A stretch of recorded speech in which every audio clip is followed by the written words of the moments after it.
O senhor poderia falar um pouquinho, então, sobre a vida do Guimarães Rosa, só para a gente dar uma introdução mesmo? Uhum.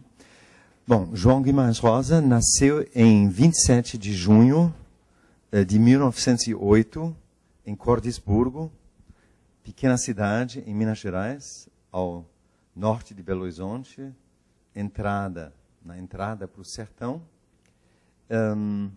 Ele aprendeu a ler, pelo que me consta, decifrando o que tinha nos pacotes que chegavam à loja do pai dele, lá perto da estação, no armazém, ao lado da estação de Cordisburgo.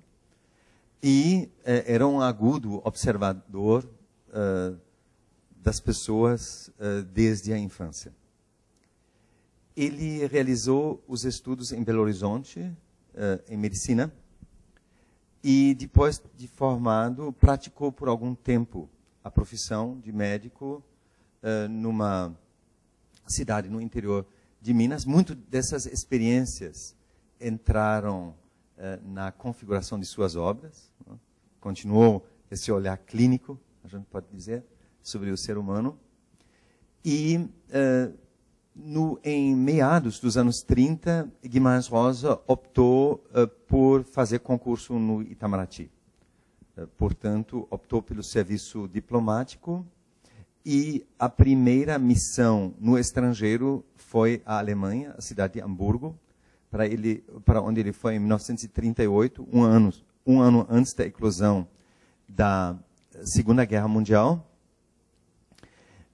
com a complicação das relações entre Brasil e Alemanha. Guimarães Rosa acabou ficando, pelo que me consta, num lugar mais afastado, observou o desenrolar dos acontecimentos políticos e retornou, se me lembro bem, no decorrer de 41. Exerceu outras atividades diplomáticas nas cidades de Bogotá e Paris, entre outros, e se dedicou à atividade literária, que na verdade já tinha começado nos anos 30, onde escreveu um volume de contos que foi premiado, mas ele resolveu não publicar na hora, retrabalhou o livro, e esse livro de estreia era Sagarana, em 1946, que foi classificada pelo crítico Álvaro Lins como uma grande estreia. Depois se pôs a preparar O Grande Sertão Veredas, a sua obra principal, que foi publicada em 1956, traduzida em várias línguas, e depois seguiram-se ainda... no mesmo ano, de 56, saiu o ciclo de novelas, Corpo de Baile, e a terceira e quarta obra publicada em vida foram Primeiras Histórias e Tutameia, respectivamente 62 e 1967, se não me engano, sendo que 1967 é já o ano em que Guimarães Rosa faleceu, aos 59 anos, poucos dias depois de ter entrado na Academia Brasileira de Letras. E o Guimarães Rosa, ele falava muitas línguas, né? Eu queria saber em que isso influenciou na criação da linguagem literária na obra dele. Guimarães Rosa era um apaixonado pelo fenômeno da língua, tinha muita alta capacidade de estudar outros idiomas, e não poderia ele fazer aqui o levantamento completo, mas além das línguas mais faladas no mundo ocidental, ou seja, inglês, francês, espanhol, alemão, italiano, ele ainda conhecia muito bem outras línguas, o húngaro, ele se refere também, deixa eu ver, ao sânscrito,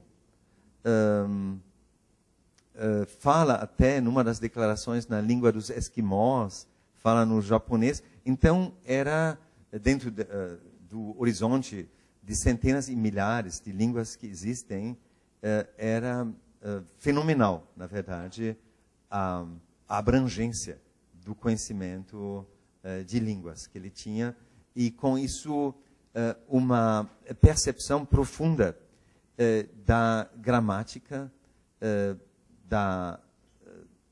dos dicionários e do fenômeno da comunicação. O senhor podia falar um pouquinho sobre o estilo literário do Guimarães Rosa, mais livremente? O estilo literário, então, retomando esse aspecto do conhecimento das línguas e do amor pelas línguas, é caracterizado por uma grande ousadia. Guimarães Rosa se projetou na literatura brasileira e internacional como um grande inventor de palavras. Há um crítico que fala do idioma Guimarães Rosa. E o que é isso? Guimarães Rosa observou no uso cotidiano da língua um grande desgaste. Repetições, clichês, lugares comuns e uma inflação no uso das palavras que ele verificou, sobretudo, na linguagem dos políticos, da propaganda em geral. E é contra esse tipo de desgaste da língua que vai o projeto dele, de trabalho com a língua. Então, o que é a sua obra, a característica da sua obra são montagens de palavras brasileiras e estrangeiras, mudanças de sintaxe, tudo isso no sentido de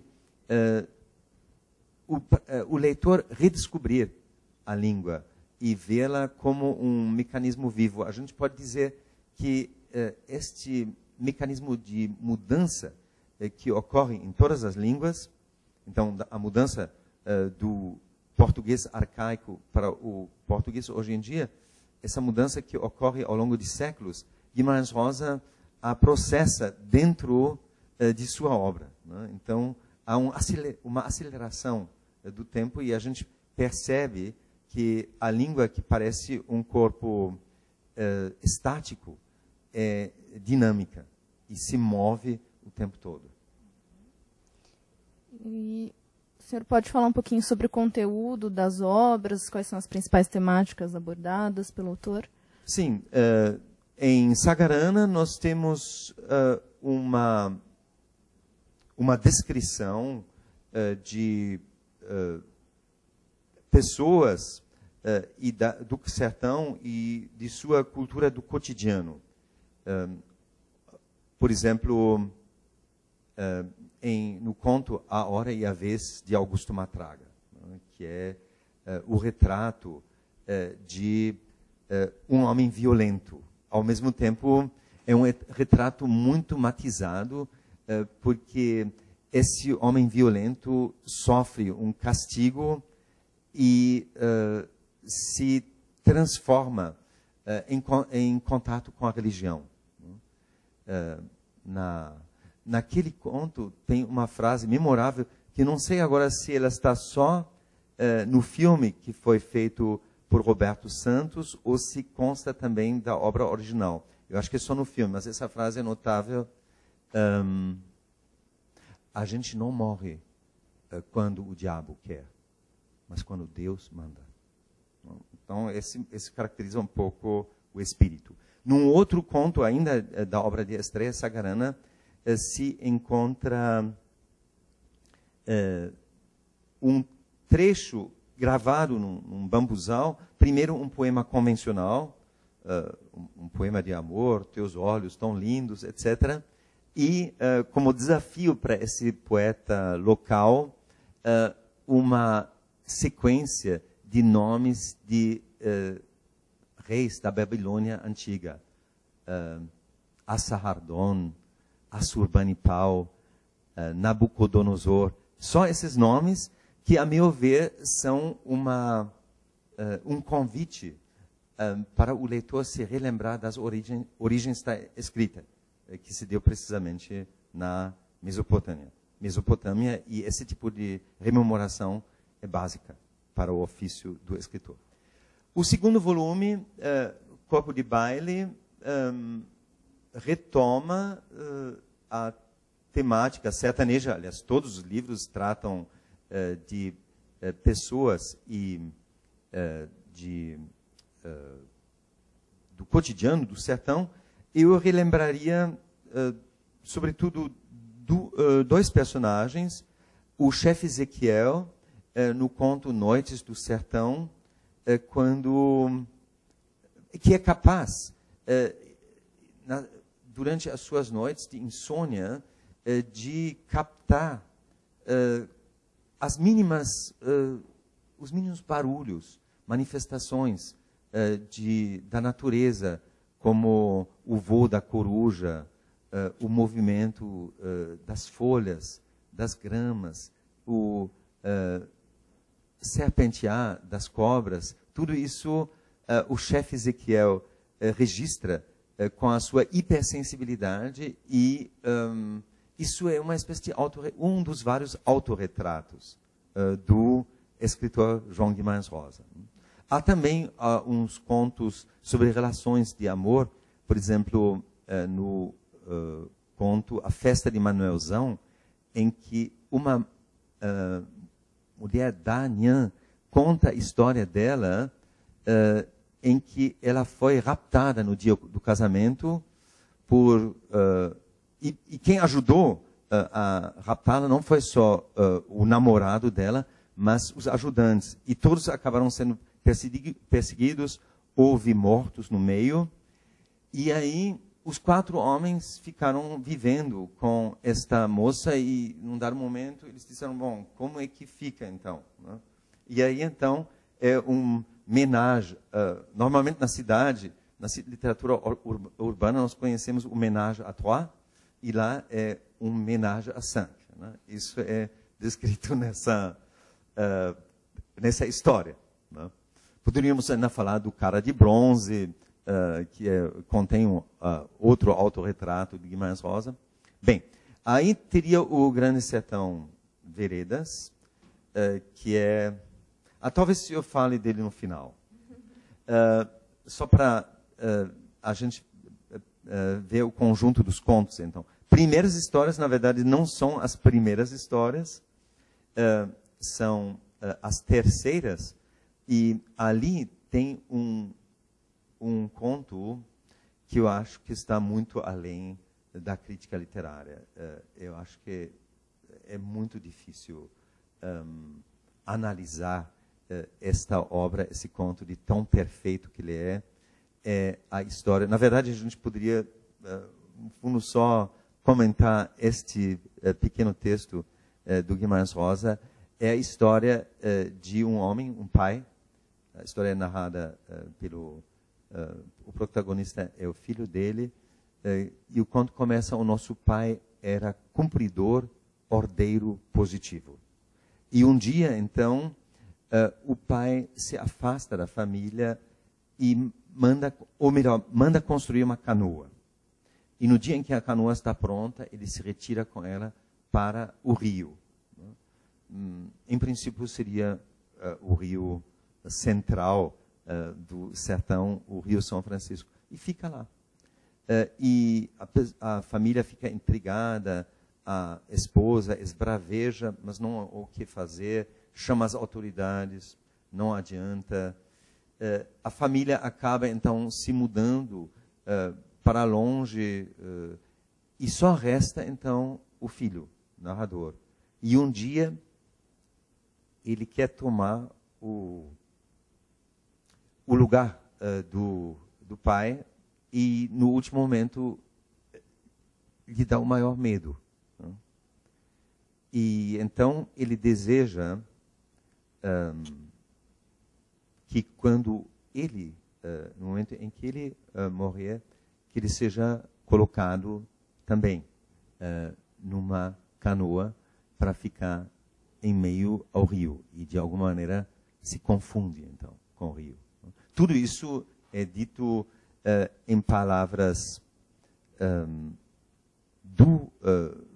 desse narrador sem igual, que foi o Guimarães Rosa, e na figura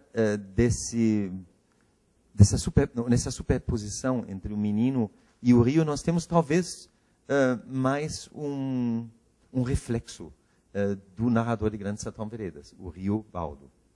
Esse amor do Guimarães Rosa pelos rios é notável, porque o rio, evidentemente, é o símbolo de vida, né? E no Grande Sertão Veredas é um dos personagens que é caracterizado como um homem-rio.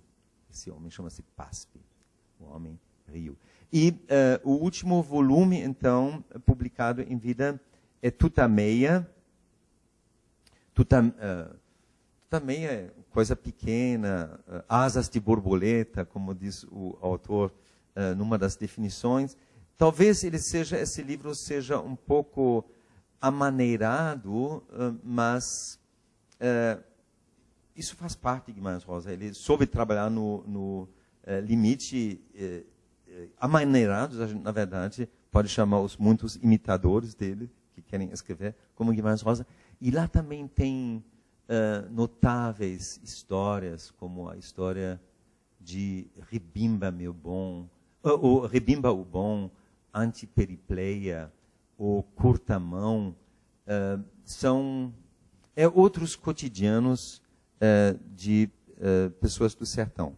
E a gente não pode esquecer, no meio dessa produção, um conto que não foi publicado nesses livros, mas que é Meu Tio o Iauareté, ou seja, o jaguar, a onça, é uma história onde a narração de um caçador de onças de Mato Grosso acaba com o fato de o narrador se transformar em onça, né? E o português dele vira, então, Nhengatu, para não dizer o próprio linguajar da onça, né? Então, isso é, mais uma vez, é um outro autorretrato de Guimarães Rosa e do seu modo de trabalhar a criação artística no limite do dizível. Bom, o senhor poderia, então, falar um pouquinho sobre o Grande Sertão Veredas, o lugar do livro na tradição literária brasileira, nas temáticas? O Grande Sertão Veredas, então. Por onde começar? Talvez pelo narrador e a situação narrativa. Então,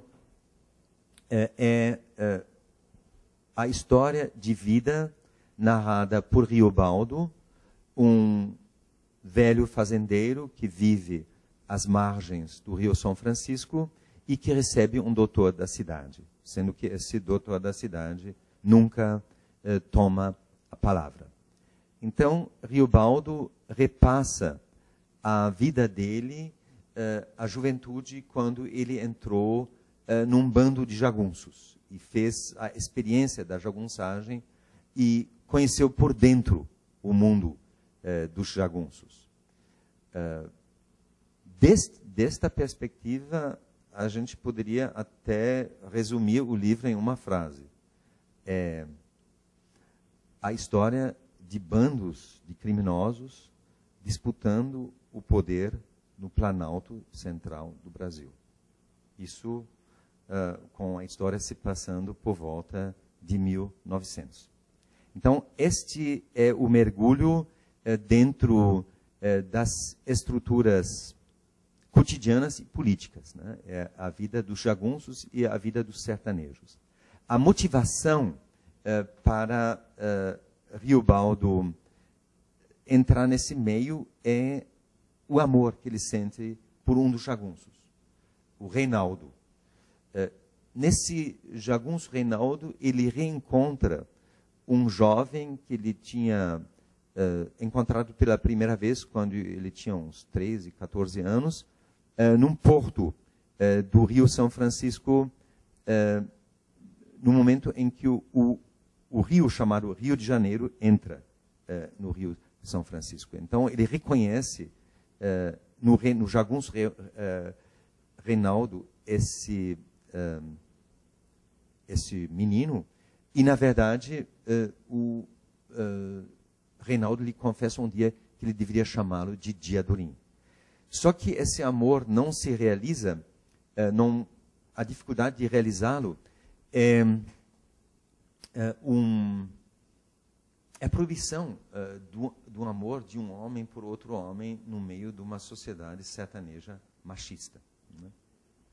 Na verdade, eu estou hesitando agora de te contar essa história. Eu poderia contar sobre dois aspectos. Eu poderia contar sobre os aspectos do livro que eu publiquei em 2004, que se chama grandesertão.br. E, afinal de contas, eu vim para o Brasil em 66 por causa desse livro, Grande Sertão Veredas. Eu poderia te contar isso sob o aspecto desse 7, número cabalístico, que sempre gostei, dos 7 capítulos desse livro, 7 enfoques, ou, se você preferir, eu posso te contar a história do Grande Sertão sob o aspecto dos 7 pecados capitais. Porque quando eu li, há 2 anos atrás, ou 3, a história do diabo, do Wilhelm Flusser, que teve diálogo com o Guimarães Rosa, eu percebi que eu poderia reorganizar a minha análise com base nesses pecados capitais. Né? Então, o primeiro desses pecados capitais seria a luxúria, ou seja, o impulso erótico que o Riobaldo sente diante desse homem, desse Diadorim. E o diabo, então, procura cativar as almas humanas através dos pecados capitais, mas o antagonista é Deus. Né? E Riobaldo, isso a gente precisa dizer como fundamento desse tipo de resumo, para não dizer do romance. Riobaldo é pactário. Né? Ele se apresenta para o doutor da cidade como tendo concluído, firmado na sua juventude, num lugar chamado Veredas Mortas, um pacto com o demo. Então, a primeira tentação é a da luxúria, e quem vence é Deus.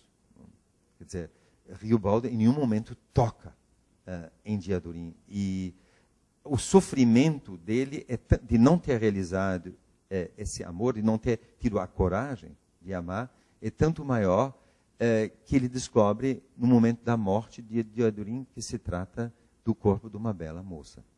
Esse é o final já do romance. Daí, o diabo tenta um outro caminho.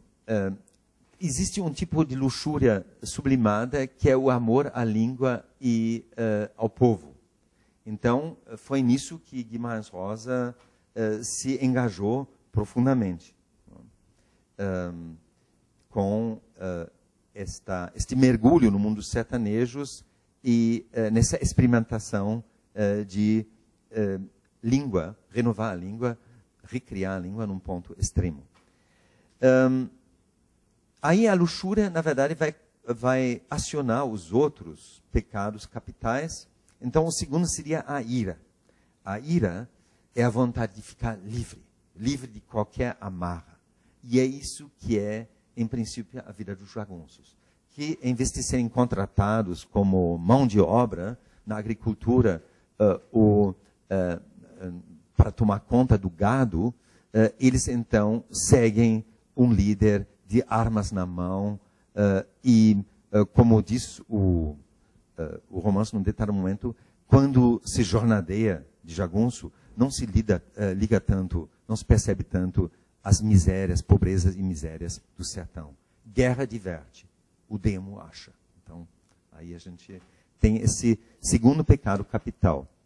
Um terceiro é a gula. E como é que entra a gula no Grande Sertão?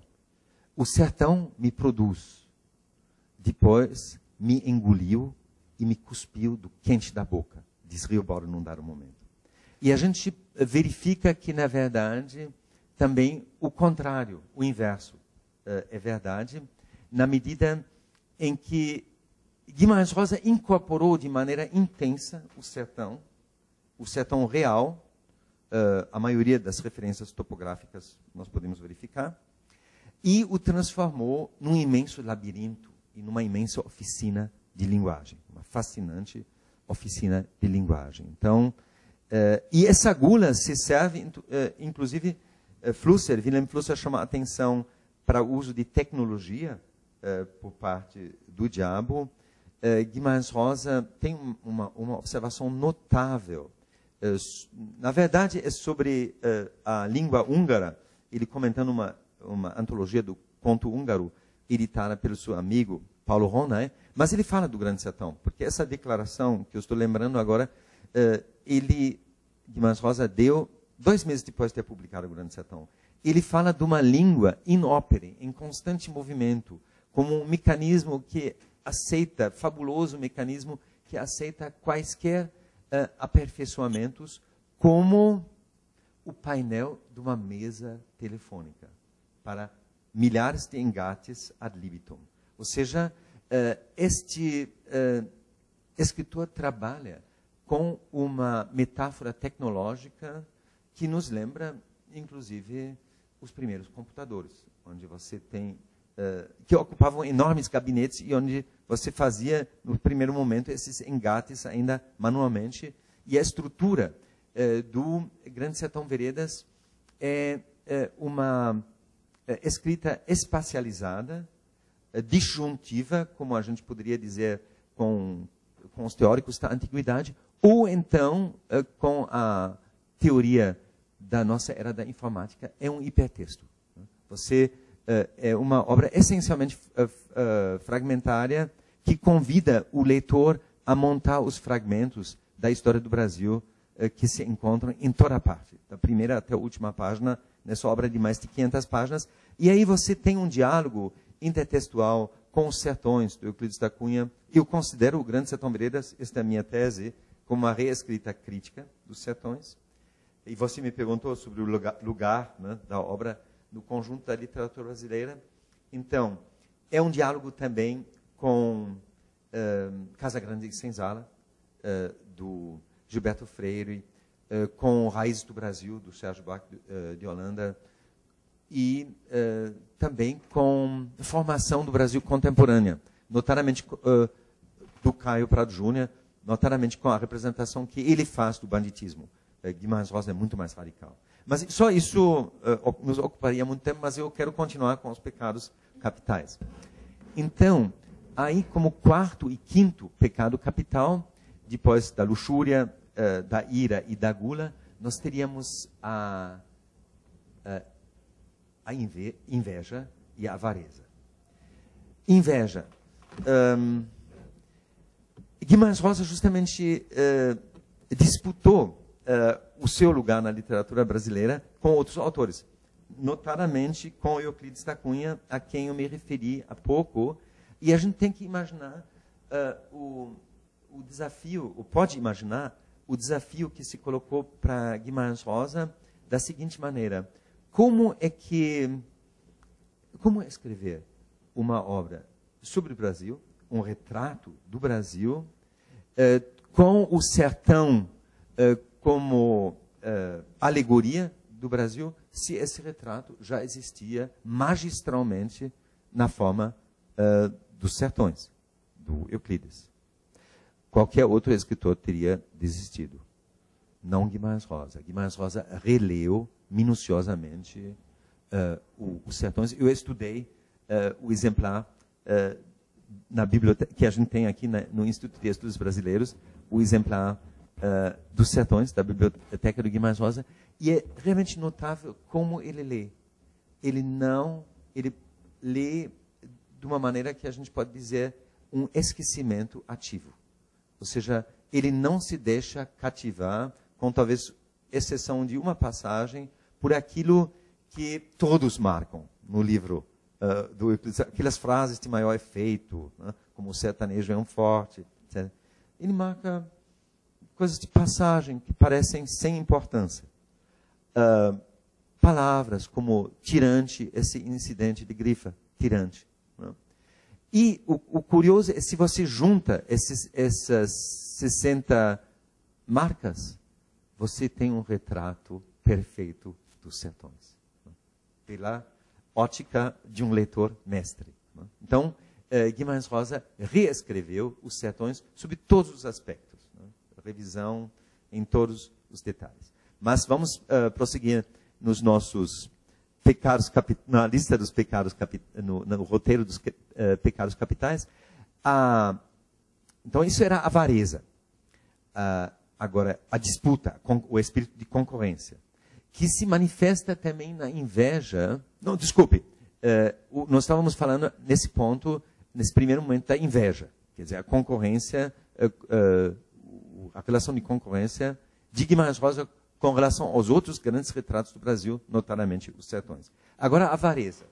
A obra é construída de um modo que ela, por assim dizer, a glória de ter conseguido escrever uma obra dessa envergadura,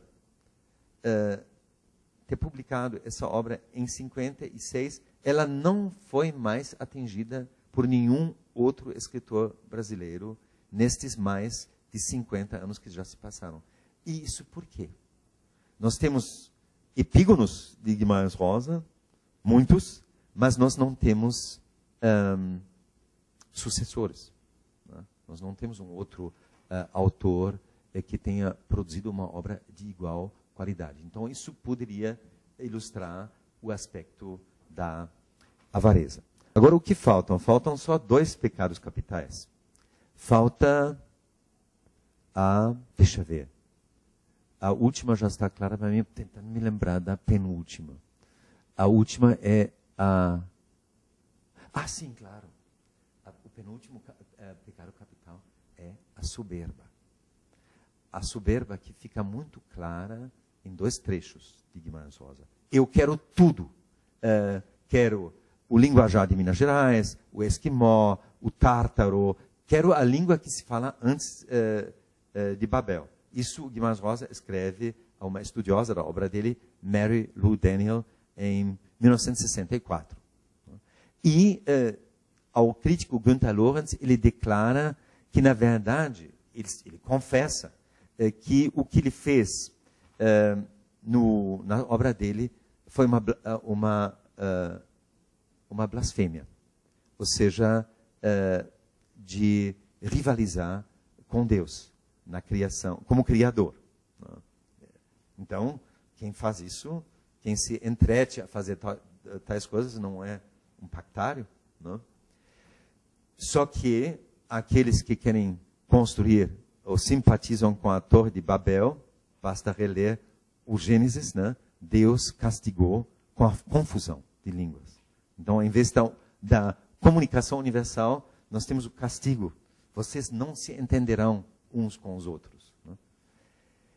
E é isso que esse castigo, né, de alguma maneira, recai sobre a obra do Guimarães Rosa, se sente como fibra constitutiva da obra dele, o que eu vou ilustrar.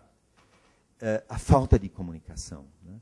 A falta de comunicação que causa nos homens a tristeza, a inércia ou a preguiça. Né? Eu vou aqui focalizar agora, terminando, esse longo enfoque a partir dos 7 pecados capitais. Mas a culpa é do Guimarães Rosa, ele que apresenta um narrador pactário. Vou mostrar isso como é que isso ocorre no romance. Riobaldo não consegue, em nenhum momento, se comunicar com a pessoa que ele ama. Isso é um castigo terrível, e isso cada um de nós, leitores, pode sentir. Né?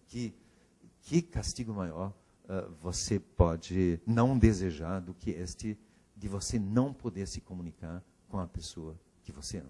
Né? E é isso que acontece a Riobaldo, do início até o fim. Só vou relembrar, para terminar, 2 ou 3 episódios. Nós conversamos, então, à beira do rio, Diadorim. Né? Eu não posso agora citar literalmente, eu cito de memória, mas Riobaldo, não tinha coragem de mudar para mais perto. Eu a ele estava obedecendo quieto. Ou seja, de medo de afastar a pessoa amada, ele não ousa falar. Ele não lança a mão da língua. Tem um outro episódio, tem vários, mas só para lembrar uns, em que eles estão já perto do final, quando o Riobaldo é chefe, eles procuram se entender, mas o Riobaldo observa, nesta ideia, nossas ideias já estavam desapartadas. E Diadorim me contrariou com desresposta, com o pique de muita solércia. Então, a desresposta é uma descomunicação, uma incomunicação. Né? E o todo na última tentativa, na batalha final, que já está se iniciando, Riobaldo se lembra da véspera que ele falou para Diadorim: meu bem, estivesse dia claro e eu pudesse espiar a cor dos seus olhos. E o Diadorim responde o quê? O senhor não está falando sério. Não? Se põe para trás, aí o Riobaldo se assusta, por assim dizer, diante da própria coragem, não assume em nenhum momento o amor dele, e diz: não se ofenda, mano velho, eu sei que tu é brabo, corajoso. Agora, com tudo isso, fica configurada uma situação de profunda tristeza, que é justamente o estado do pecado, último pecado capital. E aqui nós poderíamos pôr ponto, mas para não te deixar agora totalmente triste, né? Eu vejo uma saída para aquilo que eu chamo de função diabólica da linguagem. A função diabólica é o diabo, diabalen, se jogar no meio, se coloca entre pessoas que gostariam de se comunicar. Né?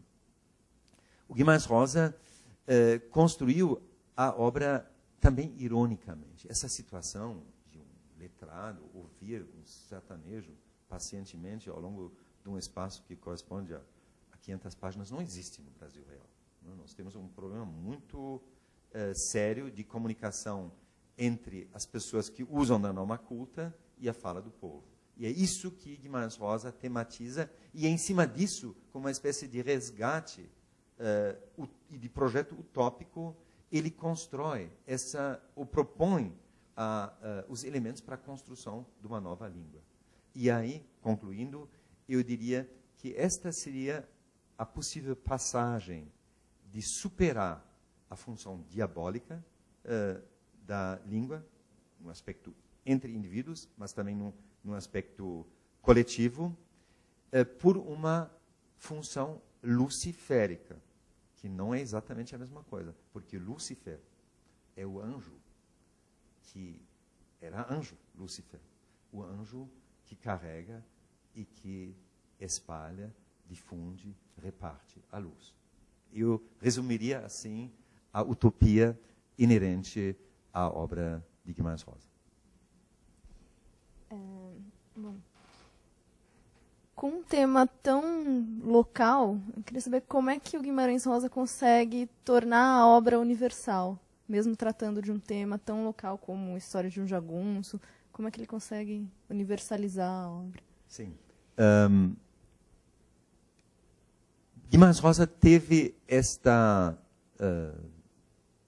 procedimento que a gente observa em vários grandes escritores de aprender constantemente com os mestres. Né? Foi leitor de Dante, de Shakespeare, de Goethe, de Dostoiévski, de Machado de Assis, de Euclides da Cunha, de Baudelaire, de Proust, para só citar alguns escritores de primeiríssima qualidade. Né? E em todos eles estão Kafka, não pode faltar nesse rol de autores, e nem Thomas Mann. E em todos eles nós temos algo que transcende o estritamente local. Né?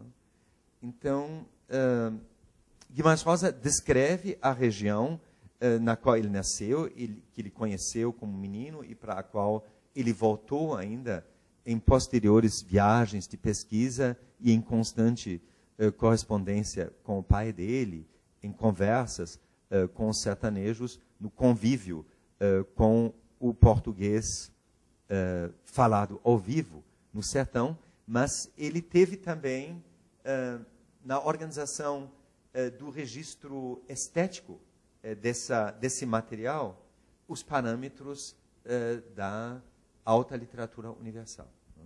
E a na oficina literária de Guimarães Rosa, a gente pode imaginar, e a gente vê isso pelas obras, que acontece a montagem desses dois componentes.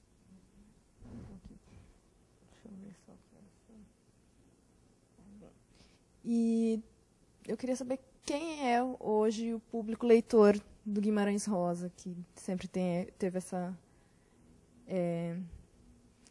história de que é muito difícil de ler. Eu queria saber quem é o público leitor do Guimarães hoje. Nós vemos, quer dizer, partindo agora do nosso campo de trabalho, que é o ambiente acadêmico, tem evidentemente muitos estudiosos da obra, tem um número, os estudos sobre Guimarães Rosa vão lá, eu estimando, tem certamente algo como 2.000 estudos, ou deve ter mais, até houve inúmeros congressos, sobretudo nestes últimos anos, que tivemos o 50º da publicação do Grande Sertão Veredas, e agora o centenário do nascimento do autor. Então, esta atenção por parte dos leitores acadêmicos contribuiu muito para a influência da obra, porque a obra é difícil. Então, ela foi lida intensamente por profissionais da leitura, que são os pesquisadores e os críticos. A mídia também, não só a mídia impressa, mas também o cinema, rádio, televisão e teatro tem parte nessa divulgação da obra. Nós temos festivais no sertão, em lugares como Cordisburgo, como Morro das Garças, como André Quissé, que espalham o conhecimento da obra. Potencialmente, nós podemos imaginar leitores em muitos lugares do Brasil e do mundo, mas a gente não pode passar por cima dessa questão e desse paradoxo. Esse escritor que retrata com tanta dedicação e tanto conhecimento de causa o sertão, em que medida ele é lido por pessoas do povo? Não? Porque é uma obra difícil e que demanda, por assim dizer, uma certa cultura literária. Mas aí nós fizemos sobre isso eu posso lhe informar em conhecimento de causa. Nós fizemos uma experiência curiosa pelo outro lado.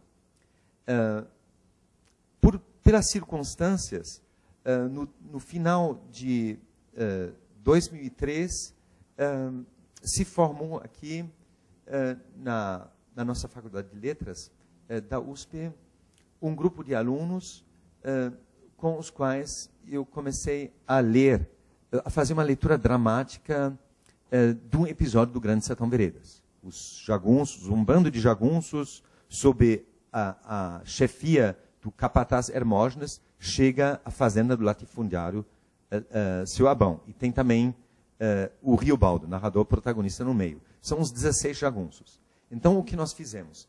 Nós fizemos os papéis do Hermógenes, 3 entre nós, Hermógenes, Abão e Riobaldo, e fomos a comunidades, no Morro da Garça, em primeiro lugar, mas também no meio acadêmico, Universidade Federal, ou melhor, não, foi a Universidade Católica de Minas Gerais, em Belo Horizonte, ou instituições culturais como o Instituto Goethe, ou, como é que chama, a Virada Cultural, aqui na Oca, do Ibirapuera, em São Paulo. Ou para colégios, tanto um colégio no Morumbi, o Porto Seguro, quanto um colégio Euclides da Cunha, em Osasco. Né? Fomos também à escola do MST. E recebemos convites para apresentar essa leitura dramática no exterior. Nós chamamos essa leitura Atores da Violência, Atores do Diálogo. Aí nós fomos para a Alemanha, para um congresso de pedagogia teatral, e nos apresentamos, além disso, em Berlim. Fizemos uma leitura no centro de Berlim com alunos do Instituto de Estudos Latino-Americanos de lá. Fizemos uma outra leitura na Sorbonne, em Paris, e essa foi talvez a nossa experiência assim mais bem-sucedida.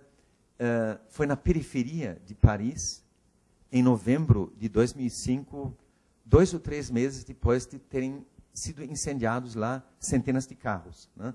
Os conflitos que são bem significativos do nosso mundo contemporâneo, e os jovens com os quais nós trabalhamos lá, e a gente teve o intermédio de um músico, Frédéric Pagès, e de uma professora de literatura, Daniela, que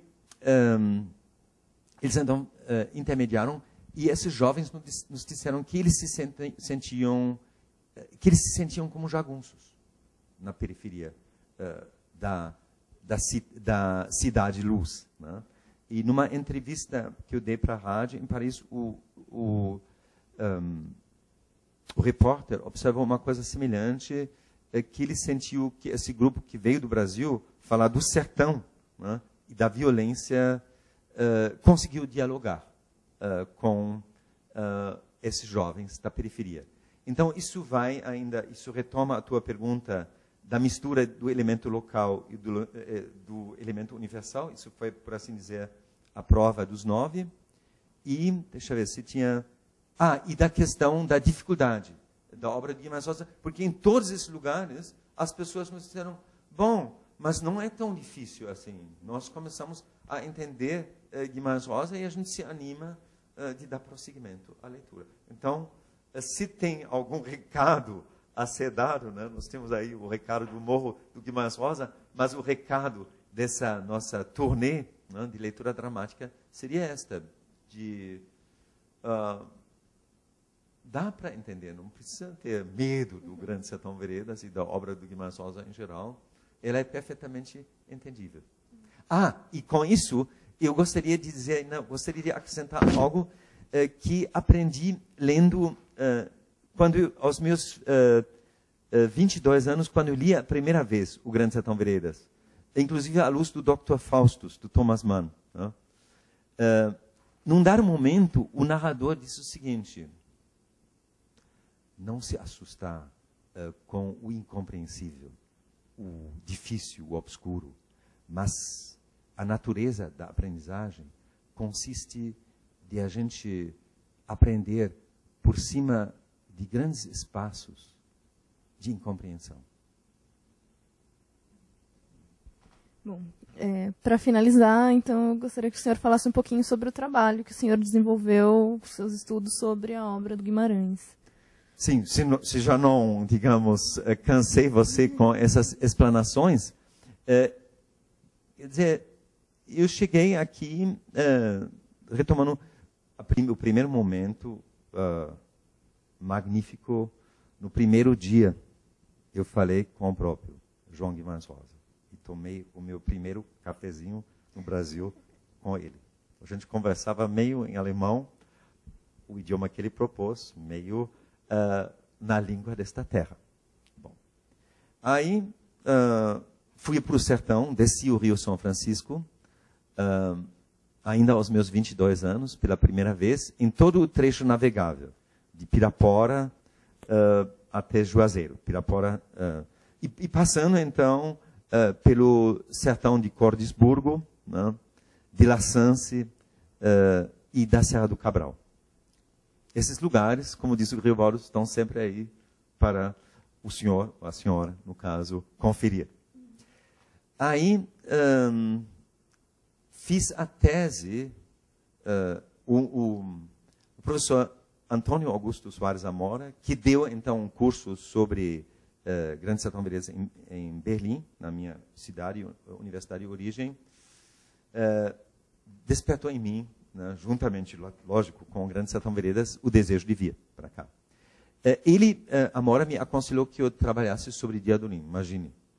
Eu não tinha condições. Os professores lá em Berlim, quando eu voltei, me aconselharam de fazer doutorado sobre... Eu estava no 5º semestre quando eu cheguei aqui, 3º ano.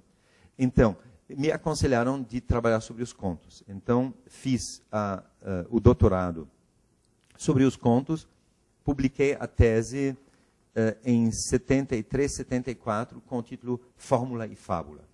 Teste de uma gramática narrativa aplicada aos contos de Guimarães Rosa. Aí, depois fiz outras coisas, estudei muito a obra do Walter Benjamin, e ao longo desses anos eu me senti mais bem instrumentalizado em termos de teoria literária e também de experiência de vida para voltar, então, ao Grande Sertão Veredas. Voltei em 1988, aos 44 anos, quando eu dei um curso sobre Guimarães Rosa na minha universidade de origem, em Berlim. E aí fiz um estudo, apresentei um estudo sobre a relação entre cultura sertaneja e cultura urbana, que resultou num artigo Grande Sertão Cidades. Isso foi já em 94, quando eu apresentei isso. E aí eu disse para mim mesmo, olha, compromisso meu continua sendo com o Grande Sertão Veredas, que foi a razão da minha vinda para o Brasil. Então, aprofundei os meus estudos sobre questões como o pacto, sobre os retratos do Brasil. Fui novamente para o sertão, fiz uma pesquisa inclusive com um aluno, um orientando meu de doutorado do interior daquele Alto Brabo Norte, né? Então nós nos concentramos então em pesquisar o que seria o liso do Sussuarão. E além disso, eu revisitei os meus amigos. Um compadre meu é sertanejo de La Sância, que eu conheço desde os idos de 67. Então lá vão uns bons 40 anos. Então tenho uma ligação forte também com certas pessoas do sertão. E me interessei então a fazer uma pesquisa in loco. Depois vieram estudos também em vários centros no exterior, em Berlim novamente, e sobretudo em Stanford. Em Stanford, para onde eu fui em 99, 2000,